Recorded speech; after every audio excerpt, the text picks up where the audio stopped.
وداعيا إلى الله بإذنه وسراجا منيرا نقطة مركز الباء الدائرة الأولية وسر أسرار الألف القطبانية الذي فتقت به رتق الوجود وخصصته بأشرف المقامات بمواهب الامتنان والمقام المحمود وأقسمت بحياته في كتابك المشهود لأهل الكشف والشهود فهو سرك القديم الساري وماء جوهر الجوهرية الجاري الذي أحييت به الموجودات من معدن وحيوان ونبات قلب القلوب وروح الأرواح وإعلام الكلمات الطيبات القلم الأعلى والعرش المحيط روح جسد الكونين وبرزخ البحرين وثاني اثنين وفخر الكونين أبي القاسم أبي الطيب سيدنا محمد بن عبد الله بن عبد المطلب عبدك ونبيك وحبيبك ورسولك النبي الأمي وعلى آله وصحبه وسلم تسليما كثيرا بقدر عظمة ذاتك في كل وقت وحين سبحان ربك رب العزة عما يصفون والسلام على المرسلين والحمد لله رب العالمين عدد خلقه ورضا نفسه وزنة عرشه ومداد كلماته الحمد لله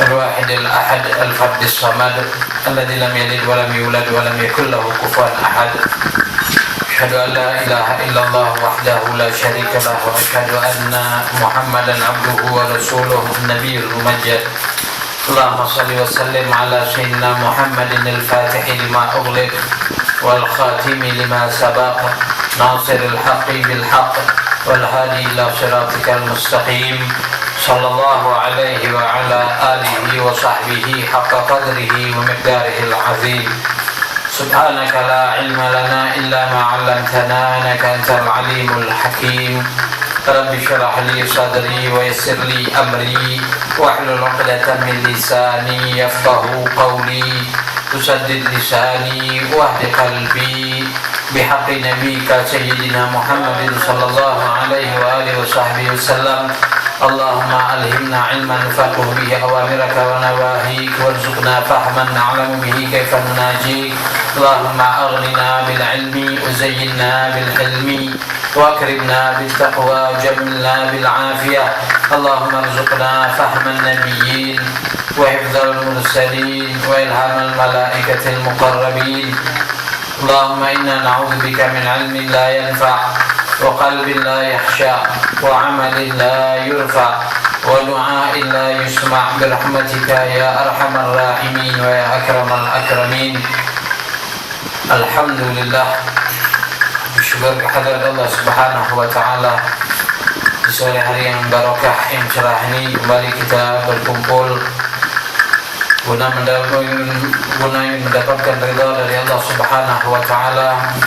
Mudah-mudahan dengan berkumpulnya kita di sini kita semua akan mendapatkan rahmat, barakat dan juga nadrah dari Allah Subhanahu wa taala sehingga semua dosa-dosa kita akan diampuni oleh Allah, kesalahan-kesalahan kita dihapus oleh Allah dan juga derajat kita diangkat oleh Allah berkat Rasulullah sallallahu alaihi wasallam. Amin ya rabbal alamin. Salawat dan salam tak lupa juga kita peruntukkan bagi junjungan kita Nabi besar Muhammad sallallahu alaihi wasallam juga kepada semua keluarga, sahabat-sahabat dan pengikut beliau hingga hari kiamat. Ma'asyiral hadirin rahimakumullah, melanjutkan pembacaan kita dalam kitab Risalatul Muawanah wal Mudhaharah wal Mu'azarah liraghibina minal mu'minina fi suluki tariqil akhirah. Masih kita membahas mengenai wahyu Allah Subhanahu wa taala kepada Nabi Dawud alaihi salam, yang mana Allah Subhanahu wa taala mengatakan, ya Dawud la tas'al anni aliman qad asjarathu dunya fadulluka an sabili ulaika qutta'ut tariqi ala ibadi. Wahai Dawud, jangan engkau bertanya tentangku kepada seorang alim yang telah dimabukkan oleh dunia, maka dia akan menyesatkanmu dari jalanku. Mereka itulah quta'ut thariq, artinya orang yang memotong jalan atau perompak atau juga perampok ala ibadi. Mereka itulah orang yang memotong jalan bagi hamba-hambaku, kata Allah Subhanahu wa ta'ala, untuk menuju Allah Jalla fi'ula. Yang maksudnya bahwasanya Allah Subhanahu wa ta'ala selain berfirman, berwahyu kepada Nabi Daud alaihissalam, juga pelajaran bagi kita bahwa kita tidak boleh bertanya tentang kepada Allah Subhanahu wa ta'ala kepada orang alim yang telah dimabuk oleh dunia. Orang alim yang mereka lebih condong kepada kehidupan duniawi. Nah, ini banyak zaman sekarang. Banyak orang yang alim, orang yang berilmu, tapi mereka dengan ilmunya mengumpulkan harta duniawi semata, sehingga mereka lebih condong kepada kepada kehidupan duniawi. Mereka orang alim tersebut biasanya karena terlalu cintanya dengan dunia, sehingga seakan-akan dia dimabukkan oleh kehidupan dunia, maka nanti juga akan menjawab pertanyaan. Ketika orang bertanya tentang Allah Subhanahu wa ta'ala, ya mereka akan menimbangnya dengan dunia. Nah, ini yang akan menjadi bahaya. Bukannya orang alim tersebut akan menyampaikan orang kepada Allah Subhanahu wa ta'ala, malah justru sebaliknya akan menjauhkan orang dari Allah Subhanahu wa ta'ala. Nah, hadzal zaman, inilah zamannya, di mana banyak sekali orang alim yang mereka lebih condong kepada dunia. Orang alim yang takut mereka kepada pembesar-pembesar misalnya, atau mereka orang yang berilmu tapi karena ingin mendapatkan pujian-pujian semata, alhasil mereka lebih condong kepada dunia. Nah, orang alim yang semacam itulah yang membahayakan, yang juga dikatakan oleh Nabi Muhammad SAW, ana akhwafu alaikum minad dajjal. Ya, aku kata Rasulullah, ada yang lebih aku takutkan dari kalian itu daripada dajjal. Qila man huwa ya Rasulullah, siapa ya Rasulullah? Kata Nabi Muhammad SAW, ulama usu, ulama yang ulama yang tidak baik. Apa ciri ulama yang tidak baik? Salah satunya dikatakan oleh Al-Imam Al-Ghazali alaihi rahmatullah, ulama alladzi yadkhuluna babus salati, ulama atau orang alim yang mendekati atau yang masuk ke rumahnya para sultan, mendekati para pembesar. Ketika di hadapan pembesar, Masya Allah, kalau di hadapan pembesar, Masya Allah, hormat, luar biasa, tawadu. Kalau pembesar datang, dia berdiri menghormati pembesar tersebut.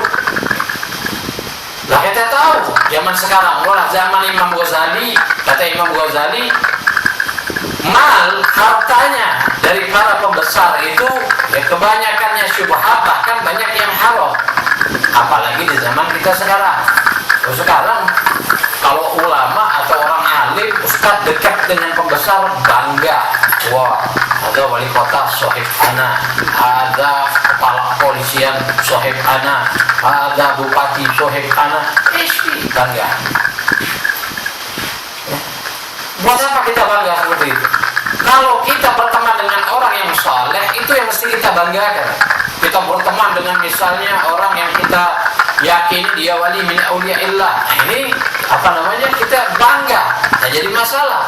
Tapi kalau kita berteman dengan salatin pembesar, apalagi kita masuk ke pintu-pintu mereka, maka pasti wibawa kita akan jatuh. Kalau sudah ulama mendekati para pembesar, itu harga dirinya akan jatuh. Lagian juga biasanya para pembesar butuh ulama pada saat-saat tertentu. Ingin mencari masa, ada pemilihan, maka ustaz, mendekati ulama. Udah jadi, itu apa? Ini apa? Kecil gitu. Apalagi naudzubillah kalau kita sampai tawadhu depan mereka. Ketika mereka datang, kita berdiri misalnya. Karena apa? Karena hartanya, karena jabatannya. Nabi SAW menyatakan apa? Man tawadha'a li ghaniyyin salihin li ghinah dhahaba thulutsa dinah. Barang siapa yang tawadhu, rendah diri di hadapan orang kaya yang soleh. Wong kayo soleh. Zaman sekarang mencari orang kaya yang soleh, sangat susah. Kalau yang namanya soleh, insya Allah banyak. Tapi kalau amalnya yang soleh, orang kaya, sukar kita dapatkan. Nah, kata Rasul SAW, yang tawadhu dengan orang soleh yang semacam ini, karena apa? Karena kekayaannya, bukan karena kesolehannya. Berarti hadis ini ada juga makna kita boleh tawadhu dengan orang yang soleh, walaupun dia miskin. Ada mafhumul hadis. Jadi hadis itu mesti kita pahami. Boleh kita merendah diri sama orang, boleh kita tawadhu dengan orang. Kalau dia orang yang saleh, kemudian apalagi dia orang yang alim, kita tawadhu depan mereka, ya apa-apa. Yang dimaksud oleh Rasulullah SAW dalam hadis ini, mantuknya adalah barang siapa yang tawadhu, merendahkan diri di hadapan orang yang saleh, ghani, saleh, orang yang kaya dan dia orang yang soleh, kayo. Tapi tawadhu'nya, rendah dirinya, lirina, karena kekayaannya, bukan karena kesolehannya. Maka dhahaba thulutsa dinah, 2/3 agamanya hilang. 2/3 agamanya hilang. Hampir jadi orang yang tidak punya agama. Na'udzubillah. Makanya Allah Subhanahu wa taala ingatkan kepada kita, jangan engkau bertanya tentang aku, kata Allah, kepada orang alim yang telah dimabukkan oleh dunia. Dan orang alim dimabukkan oleh dunia. Kenapa? Karena condongnya fayudhilluka an sabili. Orang alim yang condong dengan dunia ini akan menyesatkan engkau dari jalanku. Karena tanda orang yang cinta kepada Allah, dia tidak cinta kepada dunia. Itu tandanya. Orang yang cinta kepada Allah, dia tidak cinta kepada dunia. Sebab dunia ini adalah salah satu ciptaan Allah yang paling Allah benci. Allah tidak senang dengan yang namanya dunia. Allah sejak menciptakan dunia, Allah tidak menoleh kepada dunia. Itu satu-satunya ciptaan Allah yang Allah tidak lihat. Habis Allah menciptakan, sudah Allah tidak toleh lagi kalau bahasa kita. Allah tidak lihat lagi. Itu dunia. La yusawi syai', la laha qimah indallah. Dunia tidak punya harga sama sekali. Tapi Rasul SAW menyatakan, "Lau kanatid dunya ta'dilu indallah janaha ba'udah, ma saqa kafiran minha syarbata ma." Andai, kata Allah, dunia ini ada harga di mata Allah Subhanahu wa taala seperti sayap nyamuk atau sayap lalat. Andai dunia ini ada harga seperti sayap lalat, masaqa kafiran minha syarbata ma, maka semua orang kafir tidak akan Allah Subhanahu wa taala berikan seteguk air sekalipun. Jangankan dia untuk kenyang, seteguk air Allah tidak berikan.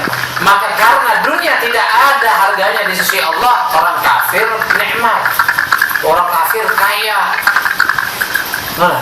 Orang kafir kaya, orang kafir mentereng hidupnya nikmat. Karena apa? Karena dunia tidak ada harga sama sekali di mata Allah Subhanahu wa taala. Jadi kalau mau bertanya tentang Allah kepada orang alim yang benar-benar tawadhu, kepada orang alim yang tidak mendekati babus salatin, pintu-pintunya pembesar, tidak gila dengan dunia atau tidak mabuk dengan dunia. Wa qala ta'ala ya Dawud i'mal bi'amalil abrar wa la tabassam fi wujuhil fujjar wa khalif a'da'i mukhalatatan wa khalif a'da'i mukhalafah. Wahai Dawud, kata Allah Subhanahu wa taala, beramallah engkau dengan amal orang-orang yang baik. Artinya kita kalau mau beramal, beramallah dengan amal-amalnya orang-orang yang baik. Bagaimana kita beramal dengan amal orang-orang yang baik? Ya kita pelajari orang-orang yang baik. Kita pelajari kehidupan mereka bagaimana. Baru kita bisa berbuat, bertingkah seperti mereka. Dan kalau kita tidak mengenal orang-orang yang berbuat bagaimana kita mau berbuat kebaikan dengan pelajari kehidupan mereka. Nah, ini baru kita bisa beramal seperti amalnya mereka. Kemudian wala tabassam fi wujuhil fujjar. Jangan engkau tersenyum di wajah orang-orang yang fajir, orang-orang yang berbuat maksiat kepada Allah Subhanahu wa taala. Fujjar. Enak. Orang-orang yang berbuat dosa besar. Misal ada orang-orang minum khamr, nggak perlu kita di depan mereka, ya halan wa sahlan, apa kabar, kamu lagi santai bacanya, tidak perlu macam itu. Ya, nggak boleh. Kenapa? Karena ditakutkan jika kita tersenyum, kita berbasa-basi di depan orang-orang yang berbuat maksiat kepada Allah Subhanahu wa taala, lama-kelamaan nanti kita akan ridho dengan apa yang mereka lakukan. Itu yang kita takutkan. Kita akan ridho karena kita biasa lewat depan mereka, misal lewat di depan orang minum khamr atau main judi, kita tersenyum, kita ngobrol dengan mereka basa-basi. Nanti Allah cabut dari hati kita benci pada maksiat itu, lalu kita duduk. Ujung-ujungnya naudzubillah kita akan berbuat maksiat tersebut. Jadi jangan kita tersenyum di hadapan orang-orang fujjar, di hadapan orang-orang yang bermaksiat kepada Allah Subhanahu wa taala. Lalu apa yang kita lakukan? Kembali apa yang telah diberitakan atau diberitahukan atau diajarkan oleh Rasulullah sallallahu alaihi wasallam, "Idza ra'aitumul munkara falyughayyirhu bi yadihi." Apabila kita melihat kemungkaran, cegah dengan tangan kita. Dengan syarat kalau kita punya kekuatan. Kalau orang yang minum khamr, orang 4, orang 5, kita sendirian, kita mau mencegahnya, ya konyol namanya. Nah, tapi kalau kita punya kelompok lebih banyak dari mereka, lebih kuat dari mereka, kita cegah. Kalau nggak bisa, turun yang kedua. Fa'ilam tastati' fabilisani. Kalau kita nggak bisa, kata Rasulullah, fabilisani, dengan lidahmu. Nasihati dengan nasihat yang baik. Kalau tidak bisa, turun ke peringkat yang ketiga, yaitu apa? Lam tastati' fabiqalbik, wadzalika adhaful iman. Kalau tidak bisa juga kita mencegah, menasihati mereka, kita doakan. Jangan la tabassam fi wujuhil fujjar, jangan kau tersenyum di depan orang-orang maksiat, sudah kita pengutin misalnya. Kita lewat, wala doa, wala ada niat untuk menasihati misalnya. Tetap kita pasang niat untuk menasihati mereka. Kalau kita mampu, tidak mampu kita doakan. Malam-malam bangun, sholat tahajud, minta pada Allah, ya Allah, aku tadi lewat di hadapan orang-orang yang minum khamr, orang-orang yang bermaksiat kepadamu, ya Allah, beri mereka hidayahmu, ya Allah. Doakan agar mereka dapat hidayahnya Allah Subhanahu wa taala. Hati-hati, jangan kita mencemooh apa yang mereka lakukan. Sebab apabila kita mencemooh apa yang mereka lakukan, nanti kita akan melakukan maksiat yang mereka lakukan sebelum kita meninggal. Pasti kata Rasul sallallahu alaihi wasallam, lam yamut hatta ya'mala. Jazm. Lam ini harfu jazmin. Artinya apa? Pasti engkau nanti mati, tidak akan lam yamut hatta ya'mala, pasti engkau tidak akan mati sampai engkau melakukan maksiat yang telah dilakukan orang tadi. Ada itu lam yamut. Lam ini harfu jazmin wa nafyin. Jazam, pasti. Sebelum mati, kalau kita tidak mendoakan, bahkan mencemooh orang yang bermaksiat, kita membicarakannya di belakang, lam yamut hatta ya'mala, kita pasti sebelum mati kita akan melakukan apa yang dilakukan oleh orang yang kita bicarakan tadi. Makanya kata Rasul sallallahu alaihi wasallam, kalau tidak bisa kita mencegah dengan tangan atau dengan kekuatan kita nasihati. Tidak bisa, ya kita doakan. Agar apa? Agar kita terhindar dari mencemooh orang yang bermaksiat kepada Allah Subhanahu wa taala. Karena hakikatnya orang yang bermaksiat kepada Allah, ya mereka orang-orang yang telah diuji keimanan mereka oleh Allah Subhanahu wa taala. Sampai kemana keimanannya? Mereka tidak berhasil dalam ujian Allah, mereka bermaksiat kepada Allah Subhanahu wa taala. Tapi belum tentu kita lebih afdol dari mereka. Belum tentu. Jangan kita mengatakan, oh aku lebih afdol dari mereka yang minum khamr di jalanan, atau orang-orang yang main judi, atau orang-orang yang bermaksiat lainnya. Belum tentu. Allah yang punya kuasa, Allah yang punya rahasia. Nah, makanya kita diajarkan oleh Rasulullah, doakan orang yang bermaksiat kepada Allah Subhanahu wa taala. Tapi tetap wala tabassam fi wujuhil fujjar. Jangan kita tersenyum di depan orang-orang fajir, orang-orang yang berbuat maksiat kepada Allah Subhanahu wa taala. Wa khalitahu da'i mukhalatah, dan pergaulilah orang kekasihku, kata Allah Subhanahu wa taala, ya. Artinya orang-orang yang dicintai oleh Allah Subhanahu wa taala, maka kita pergauli. Efeknya ketika kita bergaul dengan orang-orang yang dicintai oleh Allah Subhanahu wa taala, maka minimal kita akan menjadi orang-orang yang dicintai oleh Allah Subhanahu wa taala juga. Ya syukur-syukur kita jadi seperti mereka. Ini bergaul dengan orang-orang yang alim, orang-orang yang saleh, orang-orang yang banyak ibadahnya kepada Allah. Wala wa khalif a'da'i mukhalafah, dan jauhi musuh-musuhku, kata Allah Subhanahu wa taala.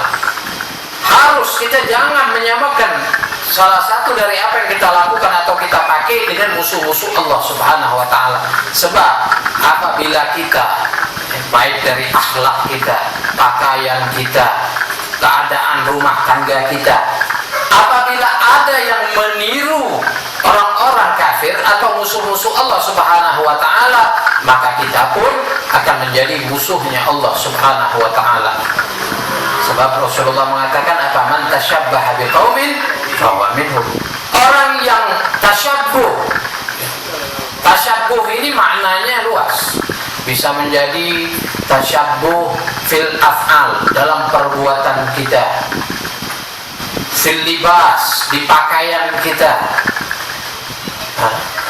kemudian juga di di rumah tangga kita, di kehidupan kita sehari-hari, semuanya. Apabila kita ada tasyabbuh dengan satu kaum, maka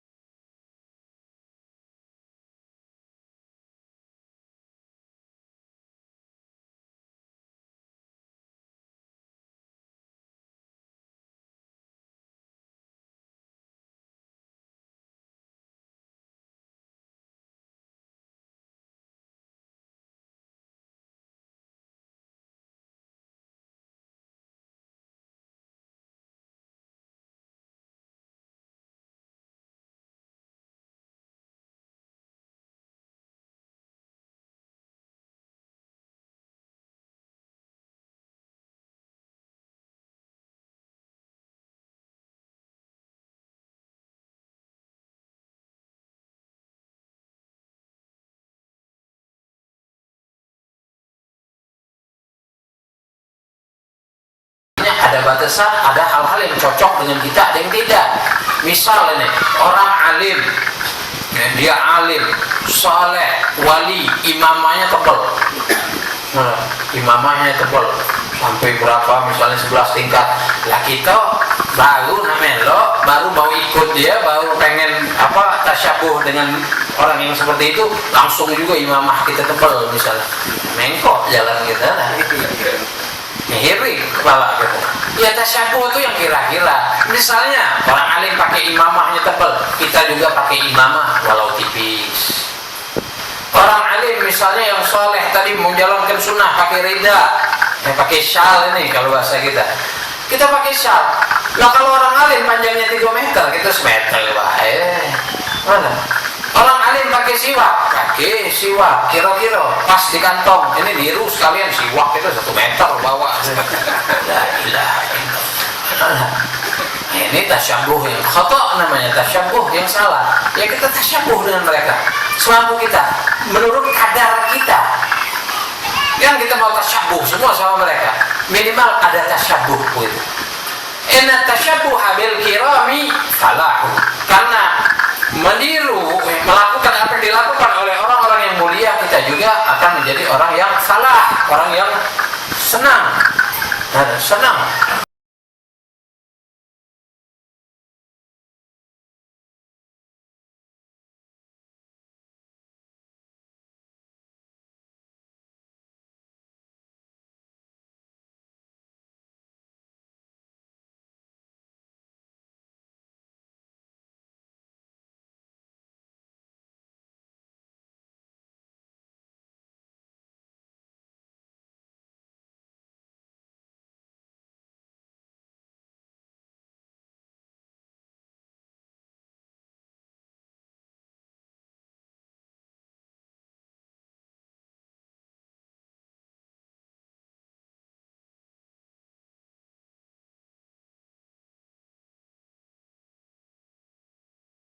dari mereka.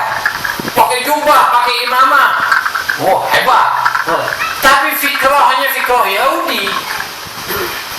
Pemikiran Yahudi. Wa anta minal Yahud.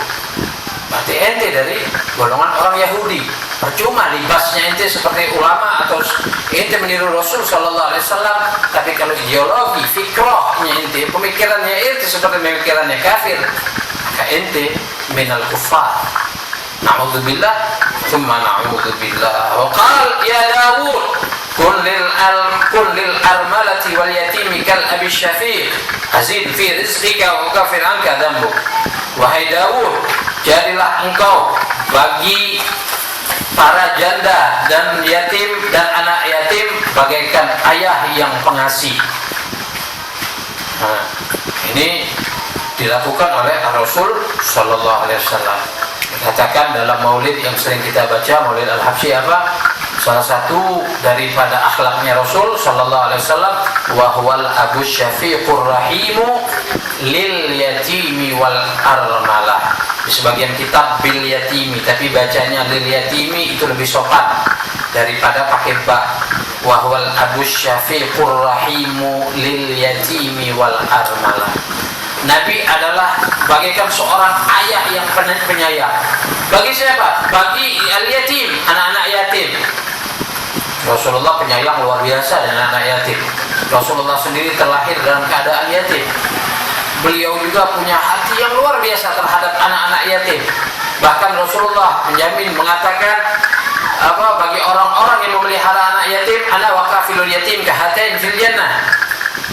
Aku dan orang yang memelihara anak yatim bagaikan ini dua jari ini. Artinya apa? Dekat dia dengan Rasul sallallahu alaihi wasallam di surga nanti. Dekat dengan Rasulullah. Siapa itu anak yatim? Orang yang tidak punya ayah dan dia belum balik, itu anak yatim. Kalau dia sudah balik, masa masih disebut yatim, hari Asyura masih minta jatah misalnya, ya bukan yatim, Yanto, ya bukan yatim. Yatim itu dia belum balik, atau disebut yatim. Kalau dia sudah balik, dia bisa begawi, dia bisa bekerja sendiri, berusaha, cari nafkah buat ibunya mungkin. Nah, kalau yatim itu manfaat pada abah wahudunal belum. Orang yang ayahnya meninggal dan dia belum balik, ada yatim. Nah, ini kita sayangi mereka tiap hari, terutama di hari Asyura. Kita sayangi anak-anak yatim. Jangan sekali-kali kita menzalimi mereka dengan memakan harta yatim.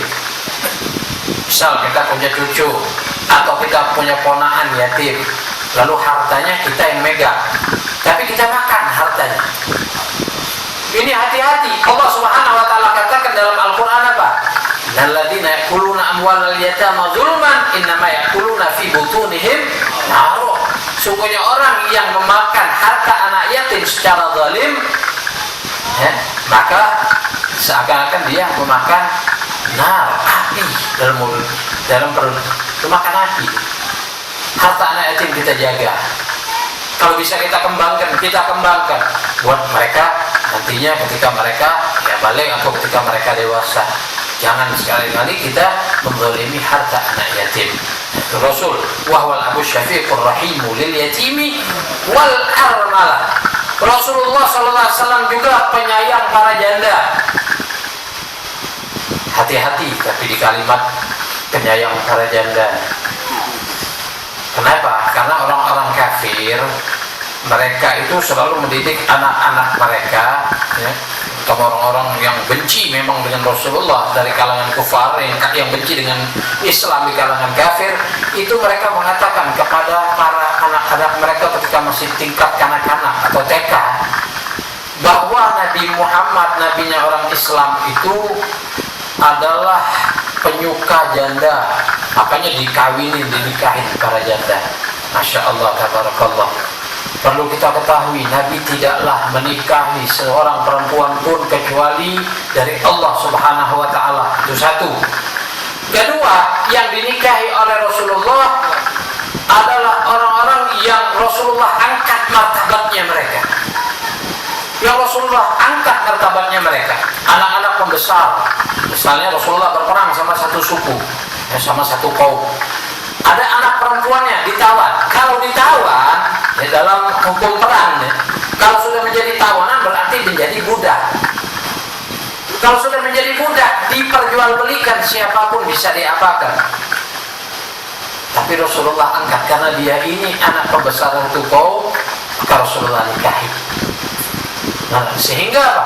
Sehingga namanya masih tetap terangkat, anak suku, anak kepala kaum kita dinikahi oleh Nabi Muhammad SAW. Dan unsur dakwahnya ada. Unsur dakwahnya apa? Sehingga orang-orang yang di kaumnya ini masuk ke dalam Islam, mengikuti yang diajarkan oleh Rasulullah SAW. Itu Rasulullah. Nah, makanya Rasulullah itu luar biasa. Abu Syafiq, wahwal Abu Syafiqur Rahimu lil yatimi wal armalah. Ya Daud, kulil armalati wal yatimi kal Abi Syafiq. Jadi engkau bagi para janda dan yatim bagaikan ayah yang penyayang. Nah, kalau bisa janda dinikahi.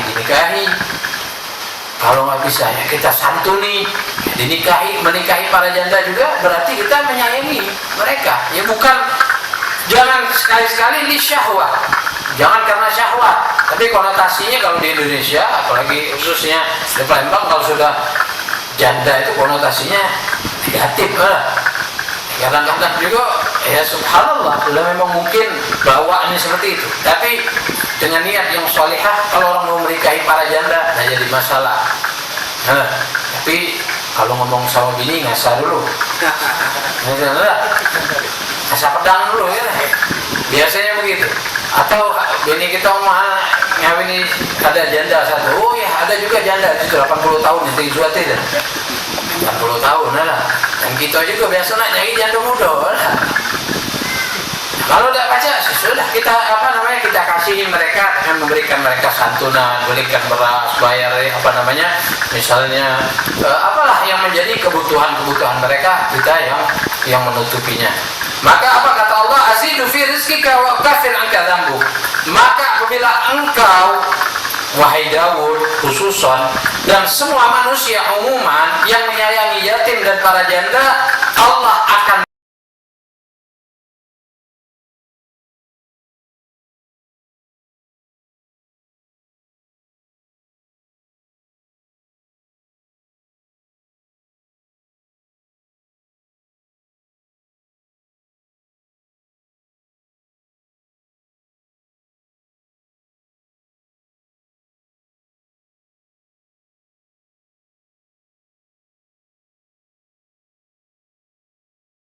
itu kurang yakin. Nah, Rasulullah katakan mana qasamalun min sadaqah belezda. Tidak akan kurang harta dari bersedekah itu, bahkan bertambah. Rasulullah ngomong tidak pernah meleset, bertambah asal kita yakin. Kadang-kadang kita tidak yakin. Makanya hidup sayang nyabut duit 100.000 tadinya. Sayang masuk lagi jadi 10.000, dari 100.000 jadi 10.000. Coba kalau kita yakin 100.000 diganti Allah 300, berarti kalau anak ngasih 1 juta diganti Allah 3 juta. Oh, syuk, berniaga dengan Allah ini. Asal yakin kan? Mana? Yakin pasti. Rasulullah menyatakan yazdad, bertambah kata Rasulullah 3 kali lipat. Syuk, ada yang berani kita. Nanti kalau ada anak yatim atau janda atau orang miskin, kita ada duit 1 juta, kita jual 1 juta. Yakin ditambah Allah 3 juta, ditambah Allah 3 juta. Tapi kalau tidak yakin, pinjam duit 1 juta lah, bolehnya 100.000. Karena apa? Tidak yakin. Ngeluar ke 1 juta, dapat 100.000 berutuh ke belakang. Wah, jutanya salah, menjual dari juta lewat. Ada yakin, gilatul yakin. Kurangnya yakin dalam diri kita. Kalau kita yakin, Allah ganti 3 kali lipat, Allah bakal ganti 3 kali lipat. Karena Rasul sallallahu alaihi wasallam la yantiqu 'anil hawa. Beliau tidak pernah berbicara dengan hawa nafsu mereka. dengan hawa nafsu beliau Rasul sallallahu alaihi wasallam. In huwa illa wahyu yuha. Tapi wahyu dari Allah. Saya yakin. Ya dah. Terus yakin. Kemudian wa kafiru anka dzambuk. Allah juga ampuni dosa-dosa kita dengan berbuat baik kepada para janda dan para anak-anak yatim. Ya Dawud wa tarfu wa sunisanu fa inna la uhibbul fasiqin. Wahai Dawud, pejamkan matamu ketika melihat maksiat. Wa tarfu. Melihat maksiat pejam. Astagfirullah. Nah, apalagi yang di pasal mestinya banyak dapat istighfar. Mestinya itu istighfarnya lebih banyak dari kita sebenarnya. Kenapa? Karena muamalah zaman sekarang di pasar itu kan banyak yang bertebakan, hantu tukang yang lekton kan luar biasa. Nah kalau dia astagfirullahaladzim, akan banyak istighfarnya lah. Tapi ini astagfirullahaladzim. Ya dengan menjam maksudnya tarfuk. Jam. Astagfirullahaladzim. Palingkan muka, jangan astagfirullahaladzim. Astagfirullahaladzim. Sami mawon lah. Wasul lisanu, juga jaga lidahmu. Jaga mata, jaga lidah. Fa inni la uhibbul fasikin, karena aku kata Allah tidak senang orang-orang yang fasik. Orang yang berbuat fasik biasanya dari mata atau lidah. Ini dua anggota tubuh yang banyak kalau orang tidak tahu manfaatnya akan menyebabkan dia menjadi orang yang fasik. Dari mata turun ke hati. Kalau turun ke hati masih belum bahaya lagi, turun lebih bawah lagi. Gara-gara apa? Mata. Nah, dari mata. Kemudian lidah. Adu domba, riba, jadi orang fasik gitu. Allah tidak senang orang-orang yang fasik. Jadi kata Allah, jaga anggota tubuh kita, ya terutama yang dua ini, mata dan lidah kita. Wa akthir minal istighfar li nafsika wa lil khati'in. Dan perbanyaklah istighfar untuk dirimu dan orang-orang yang berbuat dosa. Jadi kita kalau diajarkan oleh Rasulullah SAW, kita banyak membaca astaghfirullah lil mu'minina wal mu'minat, astaghfirullah lil mu'minina wal mu'minat. Habis sholat asar 27 kali minimal kita baca astaghfirullah lil mu'minina wal mu'minat, astaghfirullah lil mu'minina wal mu'minat, astaghfirullah. Minta ampun kepada Allah untuk diri kita dan juga kepada orang-orang mukmin dan mukminat yang berbuat maksiat kepada Allah atau yang berdosa, yang telah melakukan perbuatan dosa. Maka insya Allah jika kita melakukan itu, kita akan diangkat oleh Allah derajat kita dan dosa-dosa kita diampuni oleh Allah Subhanahu wa ta'ala. Mudah-mudahan Allah berikan rahmat dan hidayahnya kepada kita sehingga kita menjadi orang-orang yang bisa menjalankan apa-apa yang telah diperingatkan oleh Allah Subhanahu wa ta'ala kepada hambanya atau kepada kita semua. Amin ya rabbal alamin. Juga insyaallah kita minta doa. Ada yang balik umrah kemarin dapat alhamdulillah umrah ziarah Nabi. InsyaAllah kita semua akan melaksanakan umrah atau haji dan juga ziarah kepada Habibuna Muhammad sallallahu alaihi wa alihi wasallam. Allahumma ballighna hajj baitikal haram awil umrah wa ziarah nabiyikal akram Muhammadin sallallahu alaihi wa alihi wasallam. Fa inna nabiyyaka qala man zara qabri wajabat syafa'ati fa asana nala syafa'atahu yawmal qiyamah. Amin ya rabbal alamin. Sallallahu alaihi Muhammad wa alihi wasallam. Alhamdulillah rabbil alamin. Bismillahirrahmanirrahim. Alhamdulillahi rabbil alamin. Allahumma salli wa sallim ala sayyidina Muhammadin wa ala ali sayyidina Muhammad. Ya Rabbana darabna bi annana iktarafna wa annana asrafna ala rida ashrafna fatub alayna tawbah taghfir li kulli awbah واستر لنا العورات وامن الروعات واغفر لوالدينا ربي ومولودينا والآل والإخوان